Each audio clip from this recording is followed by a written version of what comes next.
Hello guys and welcome back to my channel. This is Amit Amshalom here with the A Realty.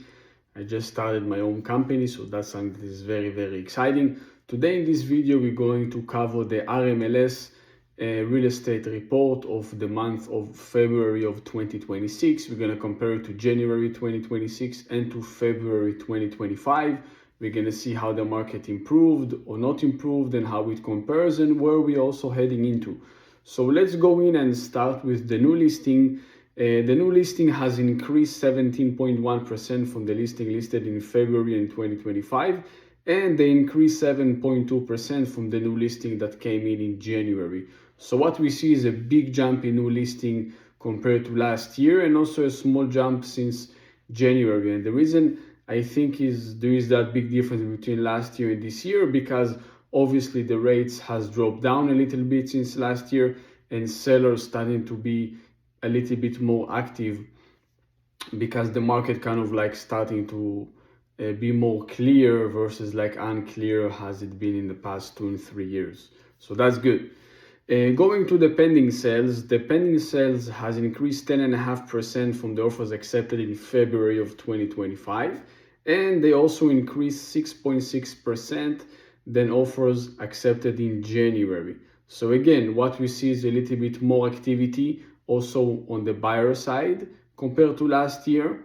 Also more buyer being more active as well, because also rates dropped down and the market just starting to have like more certainty and into like what we're going into. And this is kind of like become the new normal, around 6% interest rates. And I believe as well also it's going to keep to go down as time passing to go.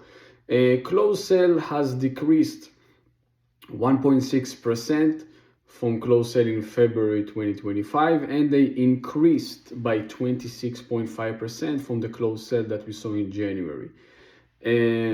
Again, last year the market might be more active, I would say, in January versus this year, as we can see, because it decreased by a little bit. 1.6% is not much, and right now the closed sales has increased by 26.5%, which is a big difference. Obviously, people a little bit holding off more for the holidays, December, January, and then they jump into market again in January, which is good for us, good for sellers as well, as we see buyers starting to get out there, be more active. So that's good. And also we're heading into like the spring market right now. So the inventory and time on market, the inventory has decreased to 3.6 months compared to 4.3 in January. So again, with this, we do see a lot of listings coming into the market, but also more buyers are active, so they're buying more the inventory coming down. So if it's gonna keep to go like that, we might gonna be in a better seller's market position. Days on market has increased to 91 days. That is pretty high compared to the past few years. That's been average days, 3 months on the market. That's a little bit long time. It used to be like in the 60s, even less than 60 days. So that's a big increase. Yeah, that's something a little bit, I would not say concerning, but I would suggest to tell your sellers to be a little bit more patient due to this stat.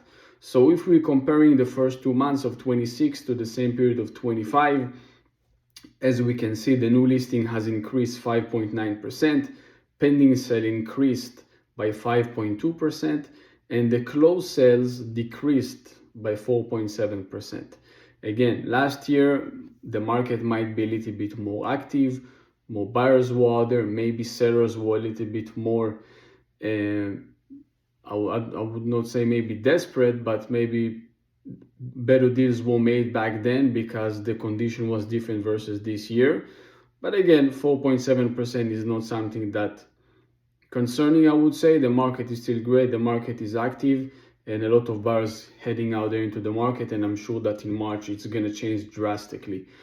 Now let's compare the average sale price from 26 to 25 through the February. The average sale price has decreased 4.4% from 607,800 to 581,000. So as we've seen in the past 2 years, obviously prices are decreasing a little bit by bit every time. I don't think it's a crash or something. I mean, in my opinion, the market is just kind of like getting steady after the whole overpricing that happened in 2021 and 2022. People were just overpricing so much, and then it put like the average sell price really, really high. And as the rates also came high, the prices just started to go down. So in my opinion, we kind of like, I would say, in the bottom line or like in a steady line right now, where we're studying about like the average sell price. I personally do not think that it will go down much more. Maybe a little bit, something slightly, not something that big of a difference. But from here, I believe that it's just gonna start to continue to go up. And that's all basically. So yeah, thank you so much for watching this video until now. Please let me know your comments, questions. What do you think that the market is doing? Where do you think that it's going to go? If you have any questions, any further concerns, something, if you're buying, selling, need some advice, you can reach out to me anytime. I will leave my contact in the description below. And thank you so much for watching again, and go check the A Realty is my new brokerage. Very, very excited, and I will share with you more information about that in the future.